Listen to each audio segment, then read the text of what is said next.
KQY radius square, surface पे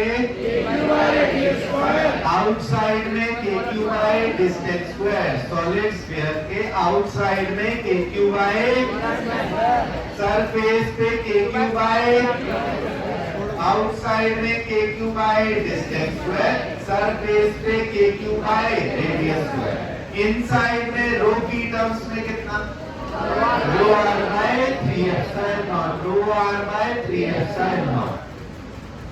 ठीक भाई, रेंज की वजह से एक्सेस पे, रेंज की वजह से एक्सेस पे कितना? KQX upon R square plus X square to the power 3/2, KQX upon R square plus X square to the power 3/2। Maximum किस डिस्टेंस पे होती है? X इक्वल टू R/√2 पे। एक भाई, डिस्क की वजह से एक्सिस पे कितना? Sigma bye 2 epsilon not 1 minus cos theta, sigma bye 2 epsilon not 1 minus cos theta. Sigma क्या होता है इसमें? Surface charge density. वैल्यू कितनी बेटा? Q upon pi R square, Q upon pi R square. cos theta क्या था? Base by hypotenuse, base by hypotenuse, base by hypotenuse. Base कितना था? x, हाइपोटेन्यूज कितना था? Root R square plus x square, root R square plus. तो cos theta कितना हुआ बेटा? x upon root R square plus, ये हो गई भाई डिस्क की वजह से। इसके बाद बेटा लाइन चार्ज, लाइन चार्ज की वजह से एक फाइनाइट लाइन चार्ज से d डिस्टेंस, दोनों साइड एंगल, नीचे θ1 एंगल सबटेंड हुआ, ऊपर θ2। फील्ड कितनी आई बेटा? x डायरेक्शन में आई, k lambda by d sin θ1 plus sin θ2, k lambda by d sin θ1 plus sin θ2। y direction में कितनी आई? k lambda by d cos θ2 minus cos θ1, cos θ2 minus cos θ1। Clear? इसी में टर्म निकल के आती है सेमी इनफाइनाइट। सेमी इनफाइनाइट का मतलब जिसका एक एंड इस पॉइंट के सामने है और दूसरा जा रहा है इंफिनिटी में। इसमें हम कहेंगे नीचे जो एंगल था θ1 वो 0 हो गया, जो ऊपर एंगल था θ2 को कितना हो गया? 90। कितना हो गया? 90। नीचे एंगल θ1 ये होता,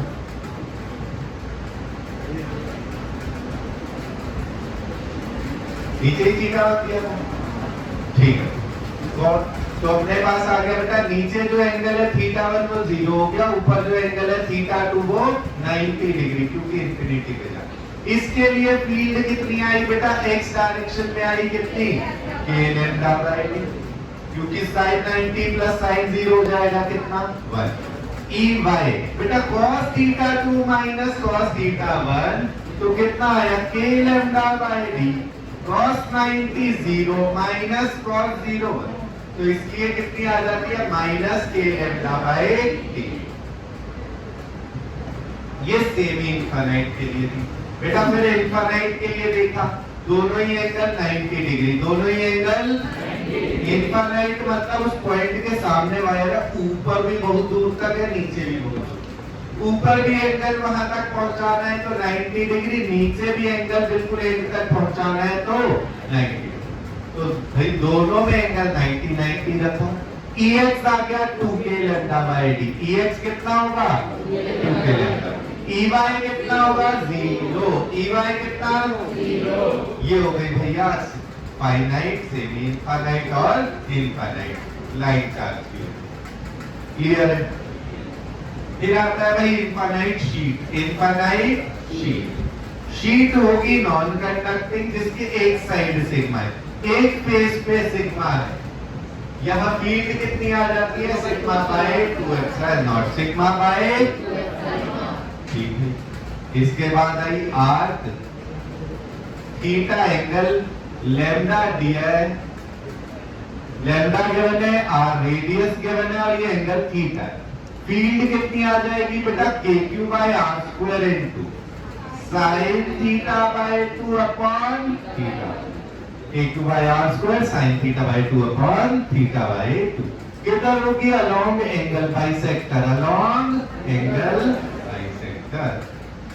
यहां तक क्लियर है सब?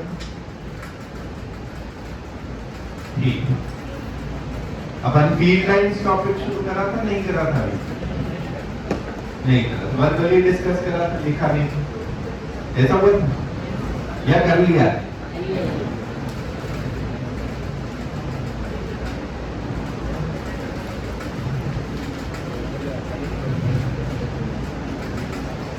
इलेक्ट्रिक फील्ड लाइन क्या है बेटा? Electric field lines, electric field lines क्या है बच्चों? Pictorial representation of electric field intensity at any given point. किसी भी जगह पर इलेक्ट्रिक फील्ड इंटेंसिटी का पिक्टोरियल रिप्रेजेंटेशन, मतलब हम उसको डायग्राम से बता पाएंगे एक idea of the electric field intensity, photo से, कि वहां पर कितनी इलेक्ट्रिक फील्ड है, किस डायरेक्शन में है, वो सब डायग्राम से क्लियर होगा। तो इसमें आ जाता है बेटा what is electric field line? ये है pictorial representation of E.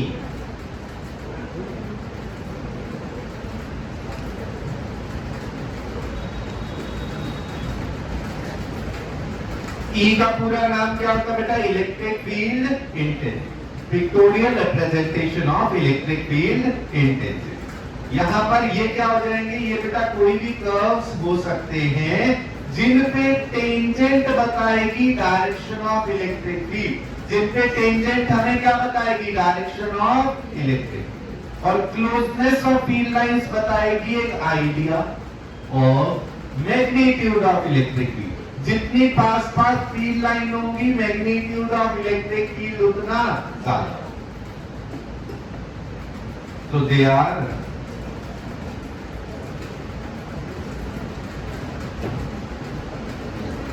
curves or straight lines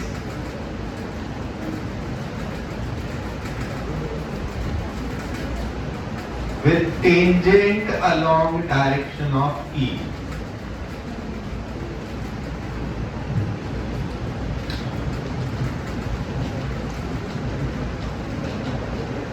Tangent along direction of E. ठीक है भाई। नेक्स्ट बात आ जाती है कि क्लोजनेस ऑफ फील्ड लाइन, जितनी पास पास होंगी field line of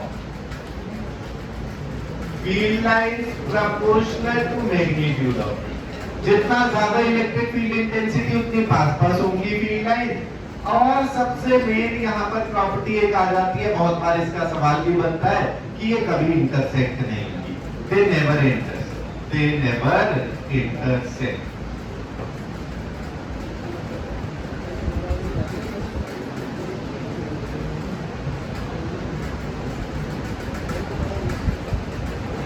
electrostatic field line जो है वो कभी आपस में इंटरसेक्ट नहीं करेंगे। इंटरसेक्ट करने से क्योंकि ये होगा किसी एक जगह पर दो डायरेक्शन हो जाएंगी इलेक्ट्रिक फील्ड, जबकि कोई सिंगल वेक्टर की दो डायरेक्शन नहीं पॉसिबल। इनका रिजल्टेंट जहां आएगा नेट फील्ड उधर होनी चाहिए, तो फील्ड लाइन भी वहीं जानी चाहिए। यहां टर्म हमने लिखा for electrostatic, for electrostatic field line.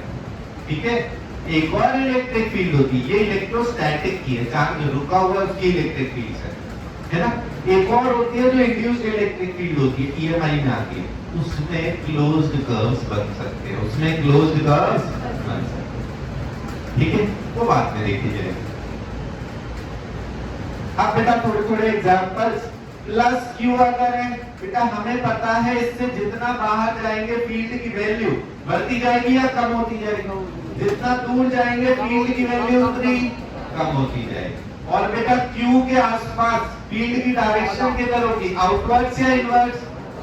तो भैया फील्ड लाइन जानी चाहिए आउटवर्ड्स, इनके बीच की डिस्टेंस बढ़ती जानी चाहिए, इसलिए फील्ड लाइंस अपन क्या बनाते हैं? Radially outward. ये दोनों बातें बिल्कुल सही मैच हो गई। यहाँ देखो तो फील्ड बाहर को है, यहाँ देखो तो फील्ड बाहर को है, कहीं भी देखो फील्ड बाहर को है। एंड जितनी दूर जा रहे हैं फील्ड लाइंस के बीच की डिस्टेंस जो है वो बढ़ती जा रही है, फील्ड लाइंस के बीच की डिस्टेंस बढ़ती है। तो इस पे दोनों बातें मैच हो गई जो हमने इलेक्ट्रिक फील्ड लाइंस के बारे में पढ़ी। ये प्लस क्यू अकेला था तब ऐसे बनेगा, अगर अकेला माइनस क्यू होगा इसकी फील्ड लाइंस किधर होंगी? टुवर्ड्स से। क्यों? क्योंकि इसके आसपास फील्ड देखो तो बेटा किधर होती है? टुवर्ड्स दी नेगेटिव चार्ज किधर होगी, टुवर्ड्स द नेगेटिव। और फिर से यही होगा, जितना दूर जा रहे हैं फील्ड की मैग्नीट्यूड उतना कम होता जाता है। कारण फार्मूला क्या होता है बेटा, माइनस क्यू से आर डिस्टेंस पे फील्ड का फार्मूला क्या होता है, माइनस क्यू से आर डिस्टेंस पे फील्ड का के क्यू बाय आर स्क्वायर। के क्यू बाय डायरेक्शन किधर होगी, इनवर्स। तो इसलिए इनवर्स जितना बाहर गए उतना मैग्नीट्यूड कम हो रहा है। अब ये तो इंडिविजुअल थे। अब अगर कहीं पे ऐसा है कि एक साथ पड़े है चार्ज पार्टिकल, ठीक है भाई, यहाँ पर प्लस क्यू रखा हुआ है और यहाँ पर माइनस क्यू रखा हुआ है, तो हमें पता है प्लस से तो बाहर जा रही है फील्ड लाइन, माइनस में एंटर होगी। एक तो ऐसे सीधी सीधी आ जाए, दूसरी फील्ड लाइन ऐसे निकलनी थी प्लस से और माइनस में ऐसे ही एंटर होनी थी। इन बिटवीन इस तरीके से हो जाएगा, तीसरी ऐसे।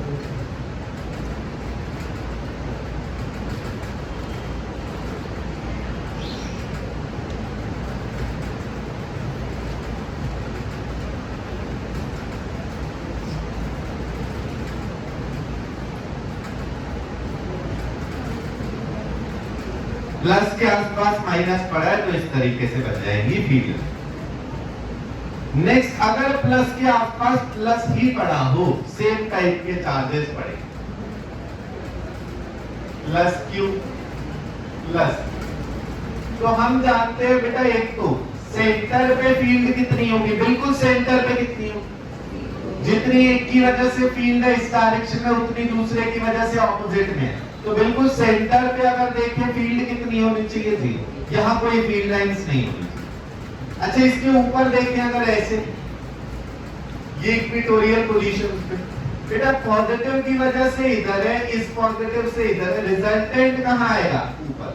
रिजल्टेंट कहाँ आएगा, ऊपर। तो यहाँ फील्ड लाइन ऊपर जानी चाहिए बिल्कुल। इस जगह देखिए बेटा, अगर प्लस से इधर है, दूसरे प्लस से इधर है, रिजल्टेंट कहाँ आएगा, नीचे। इस जगह पर फील्ड लाइन जाएंगे, जानी चाहिए किधर, नीचे। तो इसलिए ऐसा हो जाएगा।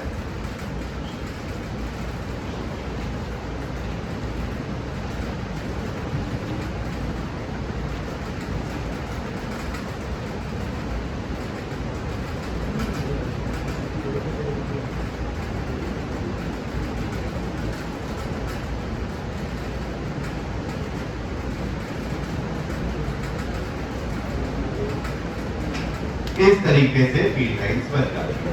सेंटर में कोई फील्ड लाइन नहीं होनी चाहिए, ऊपर नीचे वर्टिकली जा रही है। बात समझ आ गई बेटा जी, क्लियर है सबको। बाकी फिर इसी में होता है प्लस क्यू और प्लस 2 क्यू कर दिया, प्लस क्यू और प्लस 10 क्यू कर दिया, तो बनेगा कुछ ऐसा ऐसा ही। बस जो नल पॉइंट है वो शिफ्ट हो जाएगा। भाई न्यूट्रल पॉइंट या नल पॉइंट के सवाल करें, जो भी ज्यादा चार्ज हो जाएगा उससे दूर शिफ्ट होता जाएगा। ये सेंटर में अगर इसको डबल कर दो तो यहाँ शिफ्ट हो जाएगा, और इसको 10 टाइम्स कर दो और इसके पास शिफ्ट हो जाएगा, फील्ड लाइंस और इधर शिफ्ट हो जाएगा। बात समझ आ गई सबको? ये हो गई भैया फील्ड लाइंस के बारे में। ठीक, अब कुछ ग्राफ्स देखे जाते हैं। यही जो इलेक्ट्रिक फील्ड इंटेंसिटी अपनों ने देखी, इनके लिए कुछ ग्राफ्स आते हैं, बहुत इंपॉर्टेंट होते हैं, है ना भाई। पहला आएगा बेटा पॉइंट चार्ज की वजह से, प्लस क्यू की वजह से जो ग्राफ है, E with distance, E with distance. यहाँ पर हम ध्यान ये भी रख रहे हैं, जहां पे फील्ड की डायरेक्शन पॉजिटिव होगी ना, हम फील्ड की वैल्यू ग्राफ में पॉजिटिव बनाएंगे।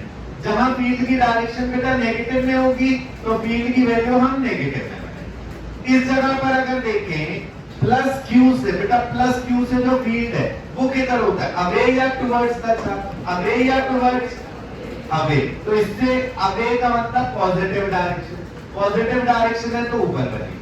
बात समझ आ गई? इससे लेफ्ट में देखिए, यहाँ पर फील्ड हमेशा क्या होगी, प्लस क्यू से अवे। यहाँ पर अवे का मतलब कौन सी डायरेक्शन आई, नेगेटिव डायरेक्शन। नेगेटिव डायरेक्शन मतलब नेगेटिव है। बात समझ आ गई? फार्मूला क्या होता है बेटा, के क्यू बाय आर स्क्वायर। के क्यू बाय मतलब डिस्टेंस जितनी कम फील्ड उतनी ज्यादा, डिस्टेंस जितनी कम फील्ड उतनी, और डिस्टेंस जितनी ज्यादा फील्ड उतनी। डिनोमिनेटर बढ़ाते जाओ तो वैल्यू कम होती जाएगी, डिनोमिनेटर जितना कम करते जाओ वैल्यू उतनी बड़ी होती जाएगी। जितना क्लोज टू जीरो है तो इनफाइनाइट से आएगा। इस तरीके का ग्राफ बनेगा। बेटा इसके लेफ्ट में नेगेटिव में थी फील्ड तो हमने नेगेटिव में बना दिया। ये बन गया अकेले प्लस क्यू के लिए graph of electric field. Clear है? नहीं समझ आ गया सबको?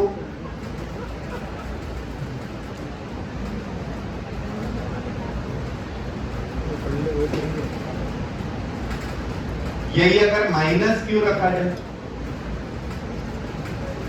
यही बेटा अगर माइनस क्यू रखा जाए, बेटा माइनस क्यू के आसपास जो फील्ड है वो अवे फ्रॉम चार्ज होती है या टुवर्ड्स होती है? इसके टुवर्ड्स है तो बेटा नेगेटिव डायरेक्शन है इसलिए नीचे बनेगी। यहाँ पे देखेगा बेटा इसके टुवर्ड्स होती है पॉजिटिव डायरेक्शन है इसलिए ऊपर बनेगी।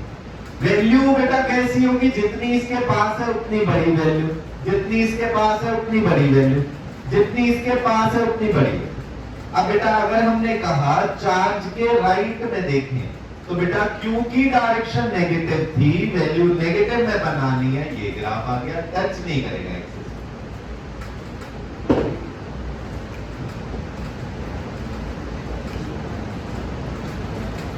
यहां पर इस तरीके का ये हो गए अकेले अकेले चार्जेस के लिए। ये बन गया किसके लिए? अकेले अकेले चार्जेस प्लस क्यू और माइनस क्यू। ठीक है भाई। अब अगर कहीं पे बेटा प्लस क्यू माइनस क्यू एक साथ है, यहां प्लस क्यू रखा है बेटा, यहां माइनस क्यू रखा हुआ है, इनके लिए बना तो देखिए बेटा ध्यान से कैसे बनाएंगे अपन। पहले अकेले अकेले चार्ज की जो ग्राफ है वो बनाएंगे। सुनिए ध्यान से। प्लस क्यू की वजह से बेटा इसके राइट में कैसी होती है फील्ड? पॉजिटिव या नेगेटिव? इसके राइट में पॉजिटिव होगी। पहले अकेले प्लस क्यू का बनाया, इसको नंबर 1 कहा, इसका ग्राफ भी ये बनाया नंबर 1, ये इसके ग्राफ बनाए गए। माइनस क्यू की वजह से बेटा माइनस क्यू, इसको नंबर 2 कहा। इसके राइट में फील्ड की वैल्यू क्या लिखेंगे? पॉजिटिव या नेगेटिव? क्योंकि इसके राइट में देखें तो टुवर्ड्स इट है, डायरेक्शन नेगेटिव है इसलिए नेगेटिव, और इसके लेफ्ट में ठीक है। ये नंबर 2 और नंबर 2 1 की वजह से 1 1 ग्राफ है, 2 की वजह से 2 2 ग्राफ। बात समझ आ गई? अब कोई भी जगह पर दोनों ग्राफ को अपनों ने ऐड करना है। ऐड कैसे होंगे बेटा? अगर इसके पूरे लेफ्ट में देखा जाए, ज्यादा नेगेटिव वैल्यू में थोड़ा सा पॉजिटिव ऐड हुआ, ज्यादा नेगेटिव में थोड़ा सा पॉजिटिव है, वैल्यू क्या हो जाएगी? ज्यादा नेगेटिव में थोड़ा सा पॉजिटिव ऐड हुआ, वैल्यू पॉजिटिव रहेगी या नेगेटिव हो जाएगी? नेगेटिव रहेगी, है ना? क्योंकि भैया ज्यादा तो नेगेटिव थोड़ा सा पॉजिटिव है। अच्छा -1000 में +3 ऐड कर दो तो -997, थोड़ा सा बस नेगेटिव में इसके ऊपर आ जाएगा। इस तरीके का ग्राफ, ये दोनों वैल्यूज ऐड होनी है, ज्यादा नेगेटिव में थोड़ा सा पॉजिटिव ऐड हो गया। बात समझ आ गई? ऐसे ही बेटा बीच में अगर देखा जाए बेटा ये पॉजिटिव ऐड होके यहां पहुंच जाएगी। कहीं भी देखो ये पॉजिटिव इतना ही पॉजिटिव ऐड होके इसके डबल यहां पहुंच जाएगी। ये पॉजिटिव इसमें ये थोड़ा सा पॉजिटिव और ऐड हुआ, इसके ऊपर पहुंच जाएगी। इस तरीके का ग्राफ। और इनके राइट में देखो ज्यादा नेगेटिव में थोड़ा पॉजिटिव जुड़ना है। ये आपके ग्राफ बन गए अगर आपको प्लस क्यू और माइनस क्यू दिया। बेटा जी क्लियर है सबको? प्लस क्यू माइनस क्यू दिया तो ग्राफ बनाना आ गया सबको। ऐसे ही प्लस क्यू अगर दिया हो, ये प्लस क्यू और प्लस, इनके लिए ग्राफ बनाना है। पहले इंडिविजुअल के लिए बनाएंगे, इसको नाम दिया नंबर 1। इसके ग्राफ पहले बनाए जाए। बेटा पॉजिटिव के राइट में देखो, हमें जो सबसे पहले बनाए ये अच्छे से आने चाहिए, इन्हीं को यूज करके बाकी ये अच्छे से क्लियर है। पॉजिटिव के राइट में फील्ड किधर होती है? Positive direction. पॉजिटिव के लेफ्ट में फील्ड होती है नेगेटिव डायरेक्शन, इसलिए माइनस। पॉजिटिव के राइट में फील्ड है पॉजिटिव डायरेक्शन, इसलिए ऐसा बनेगा। इसके लेफ्ट में पॉजिटिव के राइट में फील्ड होती है पॉजिटिव डायरेक्शन, इसलिए ऐसा बनेगा, और इसके लेफ्ट में कैसा नंबरिंग कर दे रहे हैं बेटा। इसको नंबर 1 कहा तो ये नंबर 1 और ये नंबर 1, ये 2 नंबर चार गए, ये नंबर 2 और ये नंबर 2। अब हमने हर जगह पर ग्राफ्स को ऐड करना है। बिल्कुल लेफ्ट में अगर देख रहे हैं बेटा, ज्यादा नेगेटिव है, थोड़ा सा नेगेटिव और जुड़ गया, ज्यादा नेगेटिव था, थोड़ा सा नेगेटिव और जुड़ गया। भाई -1000 था, उसमें -5 और जुड़ गया, कितना हो गया? -1005 और थोड़ा सा नेगेटिव। ज्यादा नेगेटिव में थोड़ा सा नेगेटिव और जुड़ जा रहा है, तो और थोड़ा सा नेगेटिव लिया। बीच में देखें, बहुत ध्यान से बेटा इसको बना के देखें, इतनी ज्यादा पॉजिटिव वैल्यू, थोड़ी सी नेगेटिव, ज्यादा सारी पॉजिटिव वैल्यू में थोड़ी सी नेगेटिव जुड़ेगी। ग्राफ कहां आएगा बेटा? पॉजिटिव देगा। ग्राफ कहां आएगा? इस पॉजिटिव ग्राफ के ऊपर या नीचे? नीचे। क्यों? क्योंकि ज्यादा पॉजिटिव में थोड़ा सा नेगेटिव ऐड हुआ था, थोड़ा सा नेगेटिव इसके नीचे से आएगा। यहां पर सेंटर में हम देखें तो जितनी पॉजिटिव वैल्यू है उतनी नेगेटिव वैल्यू है, दोनों जोड़ के कितना होगा? कितना होगा बेटा? 0। कितना? 0। तो बेटा यहाँ पर पॉजिटिव थोड़ा सा कम हुआ था, सेंटर पे आ गया 0। इसके आगे देखें तो बेटा ज्यादा नेगेटिव है, थोड़ा सा पॉजिटिव, ज्यादा नेगेटिव, थोड़ा सा।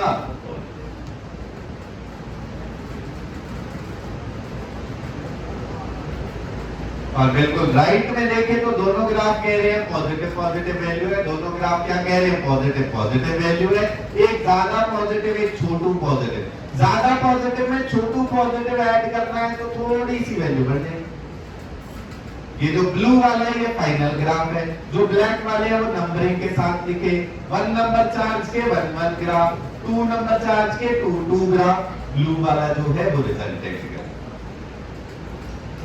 सभी को समझ आ गया? बच्चा लोग क्लियर है? इनके बाद आते हैं बेटा स्फीयर्स के ग्राफ, हॉलो स्फीयर और सॉलिड स्फीयर।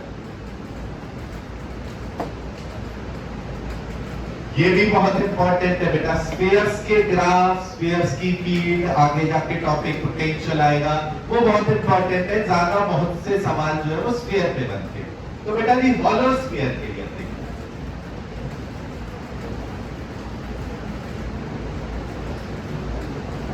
हॉलो स्फीयर, मान लीजिए कैपिटल आर डिस्टेंस, कितनी ही तरह है ये कैपिटल।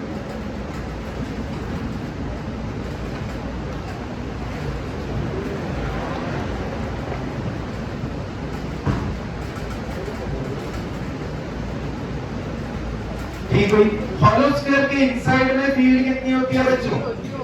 इनसाइड में कितनी होगी? 0। तो हॉलो स्फीयर में क्यू चार्ज आर रेडियस, जब तक अंदर है बेटा, जब तक अंदर है हॉलो स्फीयर के, तब तक फील्ड कितनी? 0, तब तक कोई वैल्यू नहीं है।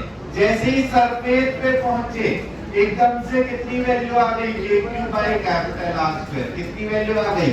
KQ by capital. और जैसे जैसे बाहर जाते जाएंगे वैल्यू और कम होती जाएगी। इस तरीके का ग्राफ हो जाएगा।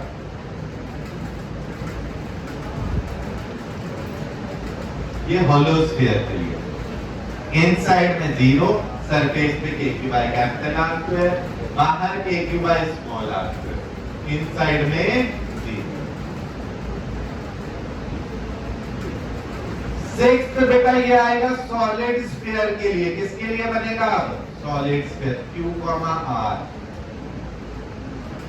सॉलिड स्फीयर के इनसाइड में फील्ड कितनी होती है? KQ small r by capital R। क्यों? मतलब डिस्टेंस पे कैसे प्रोपोर्शनल है? डायरेक्टली या inversely? KQ small r distance by radius Q, KQ distance by radius Q। तो जब तक इनसाइड होंगे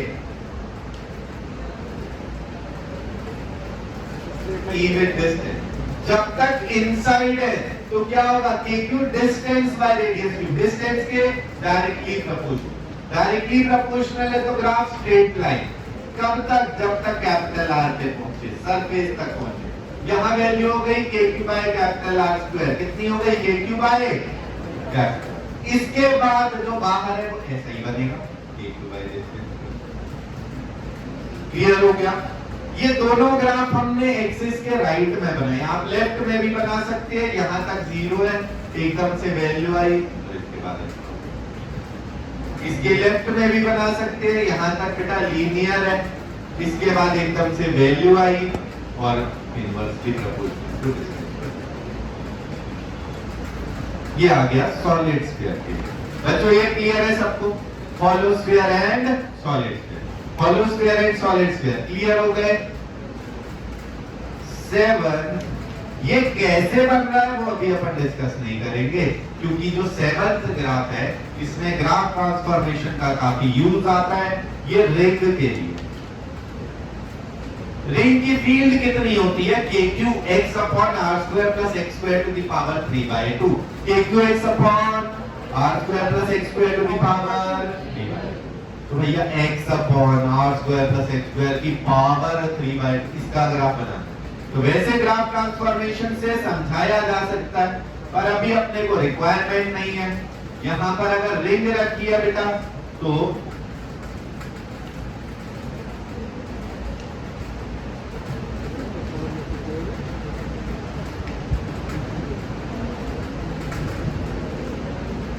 इस तरीके का ग्राफ बन जाता है।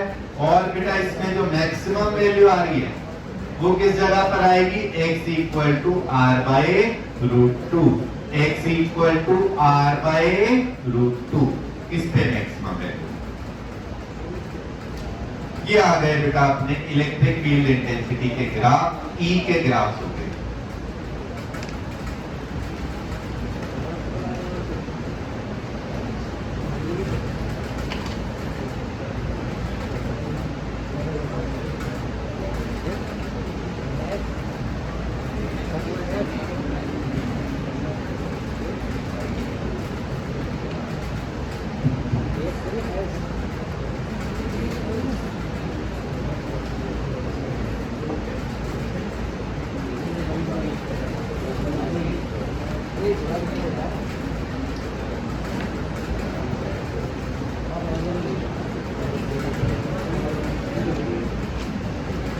बच्चों क्लियर है सबको?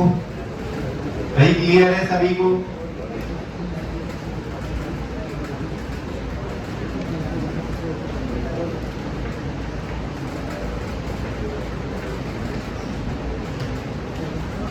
अब बेटा नेक्स्ट इसमें टॉपिक आता है इलेक्ट्रिक डाइपोल, और फिर उसके बाद अपन फ्लक्स से डिस्कस करेंगे।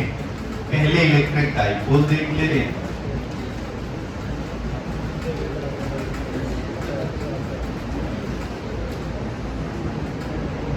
बच्चों इलेक्ट्रिक डाइपोल किसको बोलते हैं वो देखना है। बेटा डाइपोल जिसमें दोनों पोल्स एग्जिस्ट करते हैं, मतलब कोई एक ऐसा सिस्टम जिसमें दोनों टाइप के चार्जेस प्रेजेंट हैं।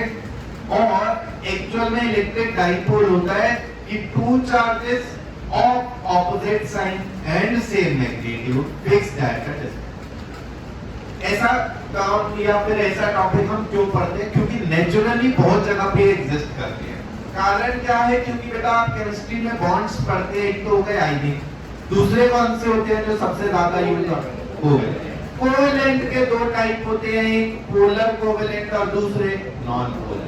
पोलर कोवेलेंट का मीनिंग है जो शेयर्ड पेयर ऑफ इलेक्ट्रॉन है वो किसी के पास ज्यादा शिफ्टेड है, दोनों में से किसी एक की तरफ ज्यादा शिफ्टेड है। जिसकी तरफ ज्यादा शिफ्टेड है या जो ज्यादा देर तक उन इलेक्ट्रॉन्स को रखता है उस पे थोड़ा सा आ जाता है कैसा चार्ज? जिसके पास इलेक्ट्रॉन ज्यादा है उसके पे कौन सा चार्ज आएगा? नेगेटिव। तो उस पे आ जाता है डेल्टा नेगेटिव और दूसरे पे आ जाता है डेल्टा पॉजिटिव। मतलब same magnitude opposite sign, same magnitude opposite sign. Naturally बहुत जगह एग्जिस्ट कर रहे हैं, इसलिए हम ये टॉपिक को पढ़ते हैं, क्योंकि कई सारे सॉल्वेंट सॉल्यूशन उनमें ये काम आता है ना। बाकी की तो फर्दर स्टडीज में नहीं आएगा, पर हाँ इंपॉर्टेंस है। तो बेटा ये इलेक्ट्रिक डाइपोल क्या है? प्लस क्यू और minus Q kept at any distance. अब डिस्टेंस को डी भी लिखा जा सकता था, पर अपन इसको 2a यूज करते हैं। कारण है कि जो आगे के फार्मूला या डेरिवेशन आते हैं उनमें आधी आधी डिस्टेंस का काम आना होता है, केवल इसलिए 2a लिखा। आगे डेरिवेशन करके इसमें सॉल्व करा जाता है ना, इलेक्ट्रिक फील्ड की वैल्यू। तो वहां पर ये आधी आधी डिस्टेंस का बार बार काम आता है, इसलिए इस जगह पर लिखा जाता है क्या, 2। इलेक्ट्रिक डाइपोल, ये आ गई टर्म कि क्या है, 2 charges of same magnitude and opposite side fixed at a distance.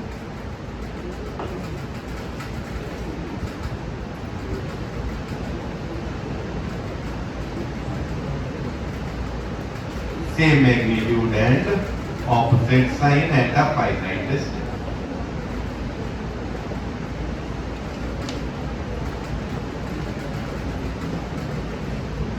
ये हो गया electric dipole.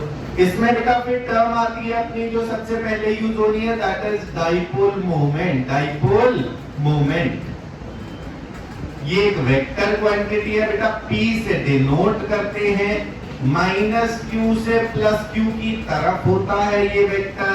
P dipole moment किधर से किधर है बेटा, माइनस Q से प्लस की तरफ। इसका मैग्नीट्यूड कितना है बेटा, P वेक्टर का मैग्नीट्यूड है चार्ज। एक चार्ज का magnitude into distance between them, एक चार्ज का मैग्नीट्यूड इनटू डिस्टेंस बिटवीन, ये इलेक्ट्रिक डाइपोल मोमेंट होगा। किधर से किधर है बेटा, नेगेटिव से पॉजिटिव। किधर से किधर, नेगेटिव से पॉजिटिव। मैग्नीट्यूड कितना, Q into distance, Q into distance, कोई भी एक चार्ज का magnitude into distance between them. ये हो गया भैया इलेक्ट्रिक डाइपोल मोमेंट। अब अपन देखेंगे इसकी वजह से जो फील्ड है ना भाई, तो अगर हम बोर्ड्स के लिए देख रहे हैं तो इसकी फील्ड के डेरिवेशन बहुत इंपॉर्टेंट है, तो इसलिए वो भी कर ले रहे हैं। और बाकी जेईई नीट की तैयारी में तो बाकी के रिजल्ट काम आएंगे ही। इसमें हम पहले निकालेंगे एक्चुअल रिजल्ट, फिर निकालेंगे उसमें अप्रोक्सीमेशन लगा के अप्रोक्स रिजल्ट, दोनों ही काम आते हैं। ठीक है, तो बेटा ये सबसे पहले अब इसके लिए इलेक्ट्रिक फील्ड डिराइव करते हैं, E due to electric dipole.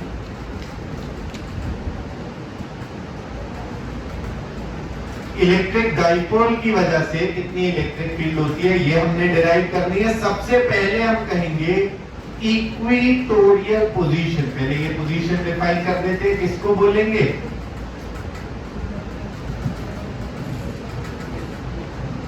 तो बेटा ये अपने पास डाइपोल है जिसमें ये माइनस Q है, ये प्लस Q है। सेंटर से R distance on perpendicular bisector, ये है भैया दोनों को ज्वाइन करने वाली लाइन, उसका परपेंडिकुलर बाइसेक्टर इस जगह पर R डिस्टेंस, इस पोजीशन को बोलते हैं इक्वेटोरियल। या हम कह सकते हैं दोनों से इक्विडिस्टेंट, दोनों से इक्विडिस्टेंट हो गई इक्वेटोरियल पोजीशन। इसको नाम इक्वेटर भी बोल देते हैं, एक्सिस से परपेंडिकुलर इक्वेटर, इसलिए इक्वेटोरियल पोजीशन। बात समझ आ गई। अब बेटा पॉजिटिव की वजह से किसी भी point on the equatorial position पे हम देखें, पॉजिटिव से फील्ड किधर होती है, अवेगा टुवर्ड्स, पॉजिटिव से अवेगा, नेगेटिव के तो पॉजिटिव से आ जाएगी इधर बाहर को, नेगेटिव से आ जाएगी इसकी तरफ। क्लियर। अब बेटा यहां पर हम कहें ये डिस्टेंस को तो इसको R का, दिस इज R, पूरा 2a होता है, आधी डिस्टेंस हो गई a और a, आधी डिस्टेंस क्या हो गई, a और a हो गई। इनमें इसका मतलब ये जो distance of charge from that point है ये बन गया क्या, hypotenuse, this is a, this is R। Distance of charge from this point ये हो गया हाइपोटेन्यूज, वैल्यू कितनी आएगी, root of r square plus a। इसकी वजह से फील्ड, इसको E1 कहा। बेटा जितनी डिस्टेंस प्लस Q से यहाँ की है उतनी ही माइनस Q से, मतलब दोनों में जो फील्ड का मैग्नीट्यूड है वो बराबर होगा। ये भी हो गया बेटा E1। E1 की वैल्यू सबसे पहले लिखनी है, कितनी आएगी, एक चार्ज से यहाँ का KQ अपॉन, बेटा डिस्टेंस का स्क्वायर यूज होगा, अपॉन क्या हो गया, R स्क्वायर प्लस A। किसी एक की वजह से कितनी फील्ड आ गई, KQ upon R square plus A square. यहाँ पर टोटल कितनी आएगी, हम इनको एंगल थीटा मान ले रहे हैं, ये थीटा है तो ये भी थीटा। टोटल फील्ड क्या आएगी बेटा, इस E1 के कौन से कंपोनेंट्स ऐड होंगे और कौन से कैंसिल हो जाएंगे। बेटा E1 के हॉरिजॉन्टल जो दोनों कंपोनेंट हैं वो कंपोनेंट्स होंगे क्या, E1 cos थीटा और E1 cos थीटा, ये दोनों सेम डायरेक्शन में इसलिए ऐड अप हो जाएंगे, और इवन sin थीटा ऑपोजिट में इसलिए कैंसिल। तो टोटल फील्ड कितनी आएगी बेटा 2E1 cos थीटा, कितनी आएगी 2E1, तो बन गई 2KQ by R square plus A square into cos theta कितना है बेटा यहाँ पर base upon hypotenuse, base is a upon hypotenuse is root of R square plus A square, ये बन गया कितना बेटा, देयरफॉर E की वैल्यू आ गई 2KQA upon are square plus A square की पावर 3/2। ये पावर कैसे लिखी, इसमें पावर 1 है और इसमें पावर हाफ है, दो चीजें जिनकी अलग अलग पावर है, या अंदर क्वांटिटी सेम है पावर अलग अलग है, इनको मल्टीप्लाई करा तो क्या होगा, अंदर की क्वांटिटी रख के पावर्स ऐड हो जाएगी, पावर्स क्या होंगी, तो इक्वल टू आंसर क्या आ गया बेटा, यहाँ q इंटू 2a को p लिख दो, q इंटू 2a को क्या लिख सकते हैं, p लिख सकते, तो ये आ गया बेटा k p upon are square plus A square to the power 3/2। ये अपना रिजल्ट आ गया इलेक्ट्रिक फील्ड का, ये एक्चुअल है, अभी अप्रोक्सीमेशन लगाएंगे। अब बेटा अपनों ने यहाँ पर ना एक चीज देखी कि मैग्नीट्यूड तो लिख लिया, मैग्नीट्यूड तो लिख लिया, अब डायरेक्शन बेटा डाइपोल होता है माइनस से प्लस की तरफ, डाइपोल किधर से किधर, जो फील्ड है वो किधर आई है फाइनली ऑपोजिट, नेट फील्ड किधर आई है लेफ्ट में, और डाइपोल मोमेंट किधर था राइट में, डाइपोल मोमेंट था बेटा राइट में, नेट फील्ड किधर आई लेफ्ट, इसका मतलब दोनों की डायरेक्शन क्या सेम है या ऑपोजिट, ऑपोजिट है, तो हम यहाँ इनको वेक्टर लिख के सामने एक नेगेटिव साइन लगा दें तो ये बिल्कुल परफेक्ट रिजल्ट है, क्योंकि डायरेक्शन एग्जैक्टली ऑपोजिट है। ये आपका आंसर आ गया भैया, पूरा डिराइव होकर रिजल्ट आ चुका है। हाँ ठीक है, जब डेरिवेशन लिखनी है तो थोड़ी थोड़ी लैंग्वेज आपको साथ में ऐड करनी पड़ेगी। यहाँ पर क्या आ गया बेटा, E की वैल्यू आ गई आपके पास कितनी, minus KP upon A square plus R square की पावर 3/2। ये आपका एक्चुअल रिजल्ट आ चुका है, ये भी अपने को याद रखना है, ये एक्चुअल रिजल्ट जो आ चुका है, minus KP upon are square plus A square to the power 3/2। कितना बेटा इक्वेटोरियल पे, minus KP upon are square plus A square to the power 3/2, कितना minus KP upon are square plus A square to the power 3/2। अब इसमें approximation लगाएंगे, if r is greater than a, this mean जो R square plus A square है उसको almost कितना लिख सकते हैं, r इसके सामने बहुत ज्यादा है तो r के सामने a छोटू को निगलेक्ट कर दिया, r के सामने a छोटू को निगलेक्ट कर दिया, this is approximately r square, therefore E की वैल्यू अप्रॉक्स कितनी बनी, KP अपॉन आर स्क्वायर की पावर 3/2, वो बन गई कितनी माइनस, वो बन गई कितनी बेटा, minus KP by R cube, minus KP by R cube, understood. ये आ गया बेटा इक्वेटोरियल पोजीशन पे डेरिवेशन, भाई पूरा डेरिवेशन भी आना चाहिए, कोर्स के लिए तैयारी कर रहे हैं तो, और साथ ही साथ में बेटा कॉम्पिटिटिव में आपको ये दोनों रिजल्ट भी काम आएंगे, ये एक्चुअल है और ये अप्रॉक्स है। एक्चुअल भी याद हो कितना बेटा, minus KP upon are square plus A square to the power 3/2, minus KP upon are square plus A square to the power, और अप्रॉक्स कितना आया, minus KP by R cube, minus KP by R cube. ठीक है, दूसरा solve करते हैं बेटा, और एक्सियल पोजीशन के लिए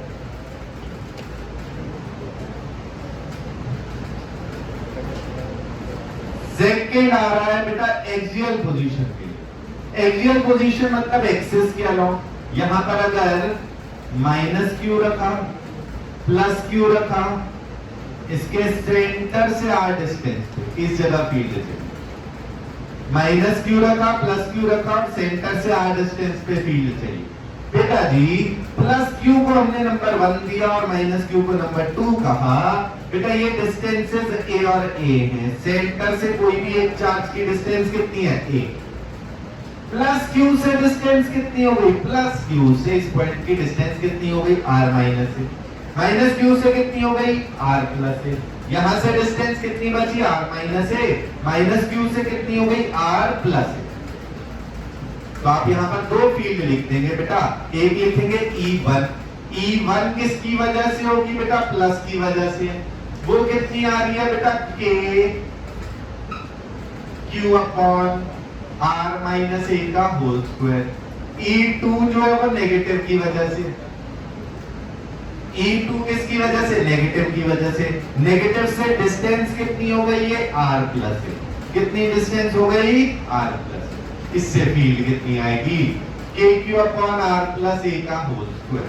ये दोनों की डायरेक्शन ऑपोजिट है, इसलिए टोटल फील्ड आ जाएगी बेटा E1 माइनस E2 वो आया बेटा KQ upon R minus A whole square minus KQ upon R plus A whole square.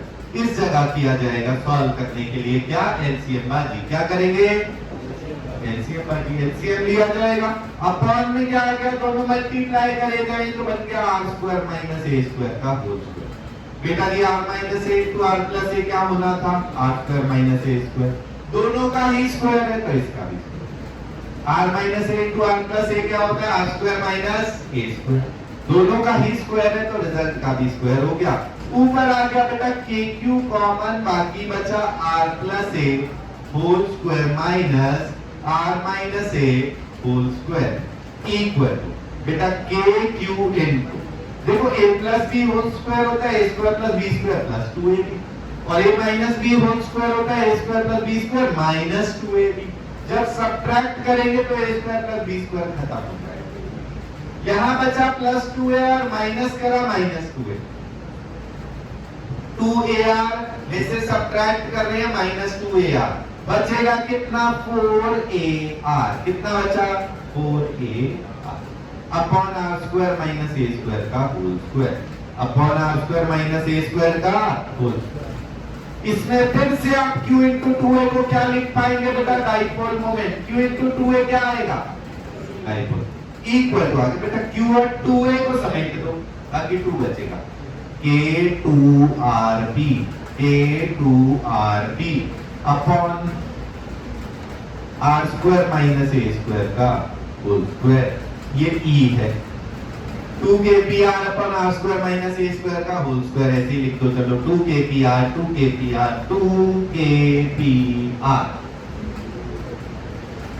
बेटा इसमें से करा क्या है? Q इंटू 2a को P लिख दिया। Q इंटू 2a को P लिख दिया। Since Q into 2a is equal to कितना होता है? अब बेटा डायरेक्शन मैच करके देखते हैं। बेटा जो फील्ड आएगी फाइनली डाइपोल मोमेंट किधर से किधर है? डाइपोल मोमेंट किधर से किधर है? माइनस से प्लस। ये P वेक्टर। फील्ड में किसकी ज्यादा होगी? जो चार्ज पास में है क्या उसकी फील्ड ज्यादा होगी या दूर वाले की? पास में कौन सा था? पॉजिटिव, मतलब इधर ही आई फाइनली। फील्ड और P की डायरेक्शन सेम है। फील्ड और P की डायरेक्शन सेम। फील्ड और P की डायरेक्शन बिल्कुल सेम है तो आप E में यहाँ पर आप P पे वेक्टर लगाओ और ये बिल्कुल करेक्ट आंसर अपना आ चुका है। एक्सियल पोजीशन पे E कितना आ गया बेटा? Equal to 2kp r upon r square minus A square का square. 2kp r upon r square minus ए स्क्वायर का होल स्क्वायर कितना आया बेटा? 2kp r upon r square minus ए स्क्वायर का होल स्क्वायर। ये आपका रिजल्ट आ गया एक्चुअल। इसमें अपन अप्रोक्सीमेशन लगाएंगे if r is greater than a तब अपन क्या लिख सकते हैं? r स्क्वायर माइनस ए स्क्वायर के होल स्क्वायर को अप्रोक्सीमेटली क्या लिख पाएंगे बेटा? r अगर बहुत ज्यादा है a के सामने a को रखा जाएगा या निकले तो r स्क्वायर का होल स्क्वायर कितना हो जाएगा? r की पावर 4 कितना हो जाएगा? इसका मतलब E कितना आ गया बेटा? 2kpr अपॉन r की पावर 4। वैल्यू क्या बन गई? 2kp by r cube. 2kp by r cube. ये आ गया अप्रॉक्स। एक्चुअल कितना है बेटा? एक्चुअल में 2kpr upon r square minus ए स्क्वायर का whole square. 2kpr upon r square minus ए स्क्वायर का होल स्क्वायर और अप्रॉक्स कितना आ गया बेटा? 2kp by r cube. Clear है सबको?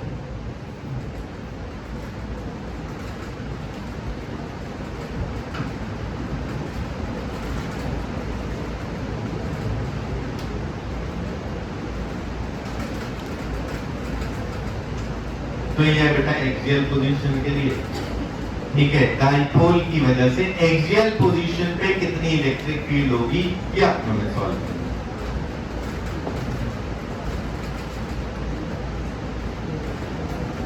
थर्ड आ जाती है कोई भी जनरल पोजीशन, इसमें केवल हम अप्रॉक्स वाला ही रिजल्ट लगाते हैं। एनी जनरल पोजीशन है ये,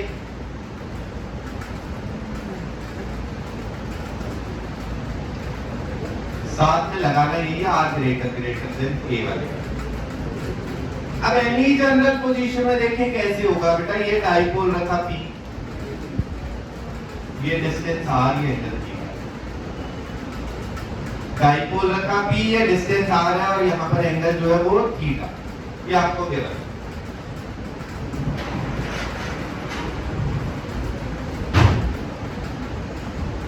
तो बेटा हम क्या कहेंगे, इस P के कंपोनेंट कर लिए जाए, इस P के कंपोनेंट कर लिए जाए। दिस इज P, ये डिस्टेंस r पे इस जगह फील्ड बताना है, एंगल है थीटा।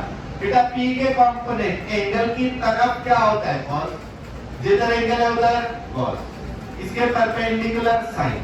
तो बेटा ये बन जाएगा कंपोनेंट P cos थीटा, इसके परपेंडिकुलर में क्या बन जाएगा, P sin। जिधर एंगल है उधर कंपोनेंट क्या बना बेटा, P cos थीटा, और उसके परपेंडिकुलर में क्या बनेगा, P sin। अब बेटा P sin थीटा की वजह से वो पॉइंट, P sin थीटा की वजह से वो पॉइंट कैसा है, एक्सियल या इक्वेटोरियल? P sin थीटा की वजह से वो पॉइंट कैसा है, इक्वेटोरियल। और P cos थीटा की वजह से कैसा है, जिधर P cos थीटा उसी के लो एक्सियल पॉइंट। ठीक है भाई, क्लियर हो गया भाई, समझ आ गया?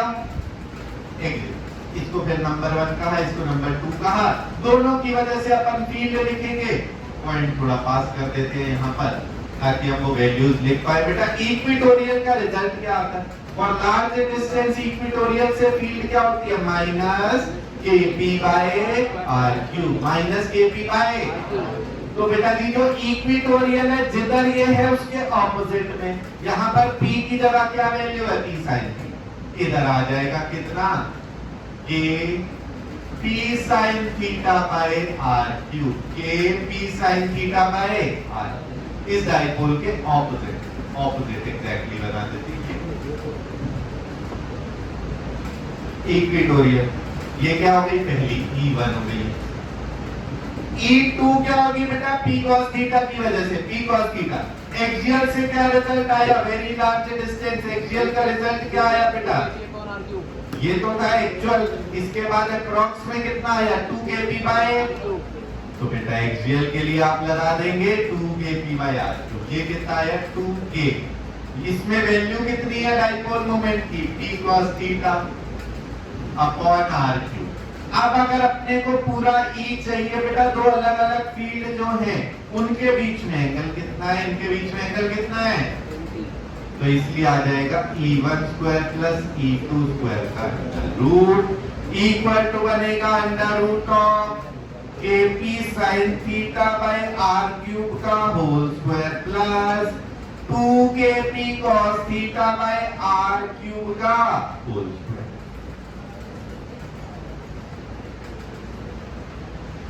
तो kp by r cube common लेकर बाहर आ जाएगा, रूट में क्या क्या बच गया बेटा, kp बाय r क्यूब इसमें से भी उठा के बाहर आ गया, केवल क्या बचा यहाँ sine square theta, plus kp by r cube बाहर गया, इसमें क्या बचा 4 cos square theta equal to कितना आया बेटा, sine square theta plus 4 cos square theta, sine square theta plus 4 cos square. और एक sine square theta plus cos square theta कितना होता है बेटा जी, sine square theta plus cos square theta कितना होता है, इसलिए साइन स्क्वायर के साथ एक cos स्क्वायर भेज के उसको 1 लिख देंगे। आंसर क्या आ रहा है बेटा, kp by r cube under root of 1 plus 3 cos square theta, kp by r cube under root of 1 plus 3 cos square theta.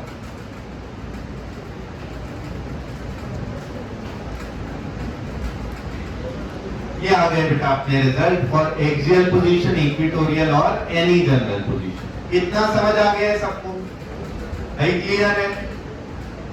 अब अगर डाइपोल को हम एक्सटर्नल फील्ड में रखें, डाइपोल इन एक्सटर्नल फील्ड, डाइपोल इन एक्सटर्नल फील्ड, यूनिफॉर्म फील्ड में रखा जाए,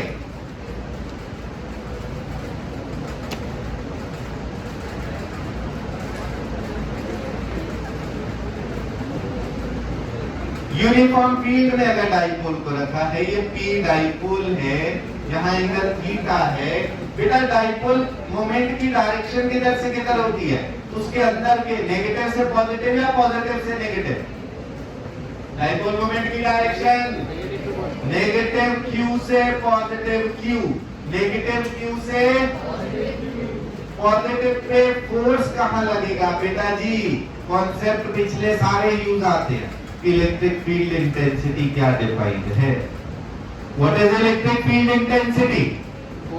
force acting on unit positive net charge at the given point. +1 coulomb पे लगने वाले फोर्स को ई बोलते हैं। +1 पे लगने वाले फोर्स को क्या कहेंगे? ई। तो +1 पे तो इधर फोर्स लगता है, प्लस क्यू पे कितना लग जाएगा? Q E. प्लस क्यू पे फोर्स कितना हो गया? Q E. माइनस क्यू रखा है तो बेटा ऑपोजिट में होगा, F is equal to Q. बेटा F नेट कितना आ गया? 0। क्यों? क्योंकि इधर क्यू ही और पीछे क्यू। टोटल फोर्स कितना आ गया? 0। टोटल फोर्स कितना है? 0। दूसरी बात, अब टॉर्क देखना होता है इसमें। दूसरा क्या देखना है बेटा? टॉर्क। अगर हम सेंटर के अबाउट देखें बेटा, टॉर्क क्या होता है? R F sine theta. R F distance force sine of angle between them, distance force sine of angle between them. तो बेटा इसकी वजह से ये डिस्टेंस ए है, टॉर्क कितना आएगा? A into force q e into क्या आ जाएगा? Sine theta. बेटा डिस्टेंस ए है, फोर्स क्यू ई है, एंगल कितना है इनके बीच में? थीटा। ए क्यू ई साइन थीटा। बेटा जो पॉजिटिव पे फोर्स है वो किधर घुमा रहा है? क्लॉकवाइज या एंटी? और जो नेगेटिव पे फोर्स है वो किधर घुमा रहा है? अरे क्लॉकवाइज ही है भाई, अरे भाई क्लॉकवाइज है और क्लॉकवाइज है, क्लॉकवाइज है और ऐसे ही तो घुमा रहा है। ये भी क्लॉकवाइज घुमा रहा है और ये भी क्लॉकवाइज, ये भी कह रहा है क्लॉकवाइज जाओ, ये भी कह रहा है क्लॉकवाइज जाओ। दोनों टॉर्क ऐड होंगे या सब्ट्रैक्ट? ऐड हो जाएंगे तो गुणा 2। टॉर्क की वैल्यू आ गई बेटा Q E A double sine theta. 2 Q E A sign theta. बेटा क्यू इंटू 2a को क्या लिख देंगे? क्यू इंटू 2a क्या होता है? P। तो इक्वल टू आ गया बेटा P ई साइन थीटा। फिर इसके बाद डायरेक्शन से देखा जाता है कि बेटा या तो P क्रॉस E होगा या E क्रॉस P। कैसे पता लगा? दो वेक्टर्स मल्टीप्लाइड हैं, बीच में साइन थीटा भी है। P वेक्टर है, E वेक्टर है, दोनों का मैग्नीट्यूड रख के साइन थीटा। मतलब कौन सा प्रोडक्ट का वेक्टर यूज हुआ होगा? Cross product. तो P क्रॉस E की डायरेक्शन देखी पहले। P इधर है, E आगे है। फर्स्ट वेक्टर की तरफ राइट हैंड फिंगर, दूसरे की तरफ पाम का face. P cross E clockwise आ रहा है। P क्रॉस E कैसा आ रहा है? क्लॉकवाइज। बेटा ये घूमेगा कैसा? अभी कैसा घूमता दिखेगा ये? क्लॉकवाइज। तो बेटा P क्रॉस E बिल्कुल सही डायरेक्शन। आप E क्रॉस P चेक करो तो गलत आएगी। E आगे है, P इधर है। E क्रॉस P कह रहा है एंटी क्लॉकवाइज। क्या ये एंटी क्लॉकवाइज घूमेगा? नहीं। तो इसका मतलब करेक्ट क्या हुआ? देयरफॉर टॉर्क की वैल्यू कितनी आ गई बेटा? टाउ वेक्टर आ गया P क्रॉस E। कितना आ गया बेटा? ये हो गया torque on a dipole in external field. बेटा एक एक्सटर्नल फील्ड में हम इलेक्ट्रिक डाइपोल को रखें, फोर्स कितना लगेगा? टोटल 0। फोर्स कितना? और टॉर्क कितना आएगा बेटा? P cross E। टॉर्क कितना आएगा? P cross E। क्लियर है सबको? ठीक है। अब इतना बेटा अच्छे से नोट करके पूरा है ना, इसको हाथों हाथ पूरा रिवाइज करिए, याद करिए जी। ये बोर्ड डॉट आ करता है आगे।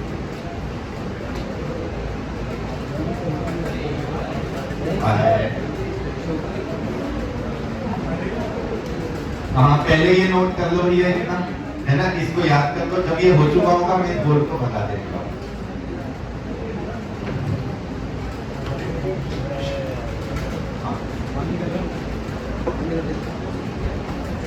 बहुत बंद करना है।